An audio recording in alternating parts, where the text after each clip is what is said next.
on the left with Tim. Tim Reynolds, AP. Rick, you guys have obviously made a habit of these incredible last-second events throughout this postseason. How, in a building where this team does not give up leads like that, where did you guys find the wherewithal to pull this one off? Just had to hang in. The first half was rough. 19 turnovers. The good thing was it was only 9 points, and so we were within reach of still being in the game. I think we won the third quarter by 3, which was progress. And then they went up 15, and we just said, hey, let's just keep chipping away at the rock. Got to keep pounding the rock, and just chip away and hang in. And we've had a lot of experience in these kinds of games, and our guys have a real good feel for what it's all about, giving ourselves a chance. And we got fortunate, but made plays. Right here in the front. Scott Agnes, Fieldhouse Files. Rick, take us through kind of the locker room after the game, the message, because you want to enjoy it, but you also quickly have to move on to the next one. Yeah, we haven't been celebrating a whole lot with anything, really, and that's some of that is our experience last year. Some of it is Pascal having been through this kind of a run and getting to the finals before. We know we have a lot of work to do, and we have to play a lot better. I mean, 19 turnovers and a half is, if it's not a record for the finals, it's got to be up there, close to it. And so, and they're a menace, defensively. And we too often took it into crowds, and then other times they just take the ball out of your hands. I mean, it's just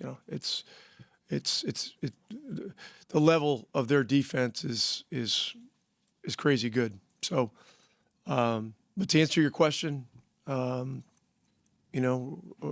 real even temper after the game, and now there's two days between the first two games. Instead of a 13-day series, which we had with New York, this is day 1 of 17 days. So this is going to be a long journey and a lot going on, and so we're just going to have to keep our eye on the ball and keep focusing on one another. Steve, right here in the front. Rick, besides taking better care of the basketball, what went on in the locker room at halftime? It seemed like you guys might have figured something out or wanted to approach things differently than that first half. Well, there were different areas. I mean, they were getting to the rim a lot in the first half. The turnovers were the first thing that we talked about. It seemed like we were doing a good job on the boards, but they had 20 more shots than we did in the first half. And so, that was really fool's gold too. And so, look, it was just, hit the reset button. Let's go whistle to whistle in the third quarter, try to chip away at it and try to hang in. Mark here right in the front of the right. I know you're being cool, hand Luke right now and all that, but at any point did you say, damn, that was a hell of a comeback? No. Listen, been through too much of this, over the years. And, we've just got to be very much present in the moment and understand what this is all about. This is all about keeping poise and at the same time having a high level of aggression.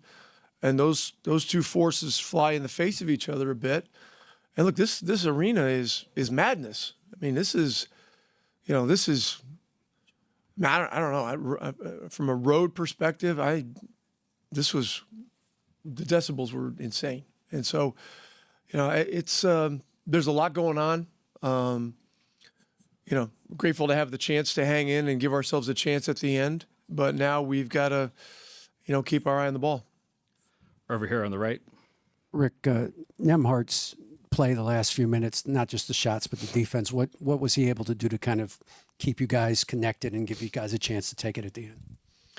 Well, he made big plays at both ends. The one stop on Shea at the end was a big play, and then we got the rebound. There was the step back 3, which was a big momentum play. I think it went from 6 to 3.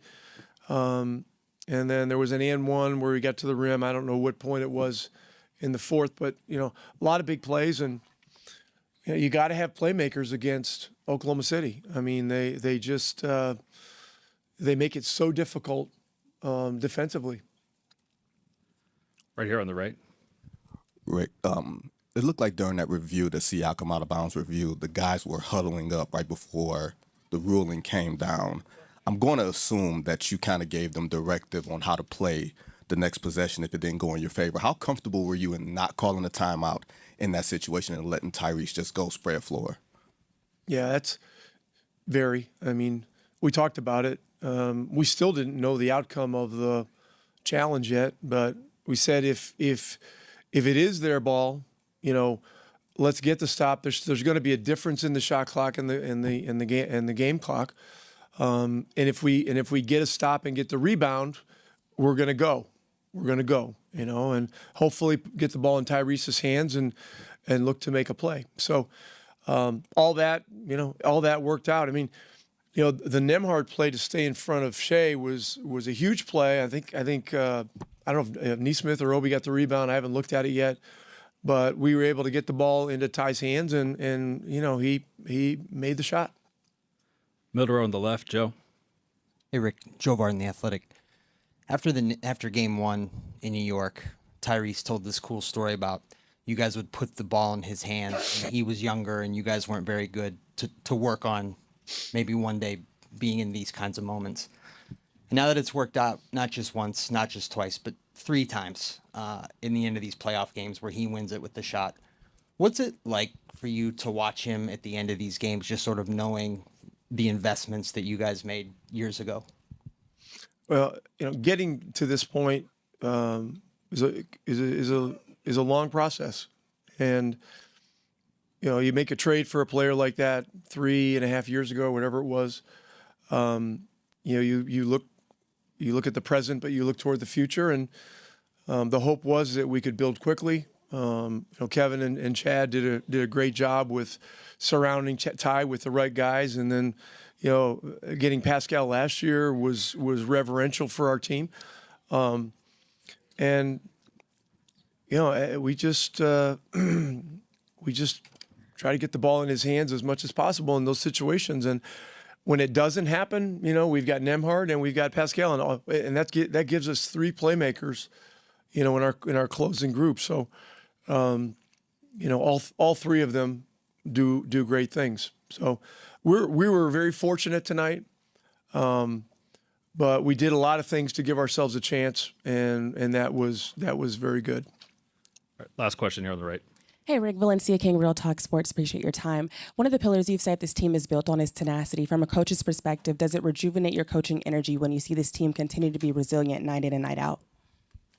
My coaching energy is fine.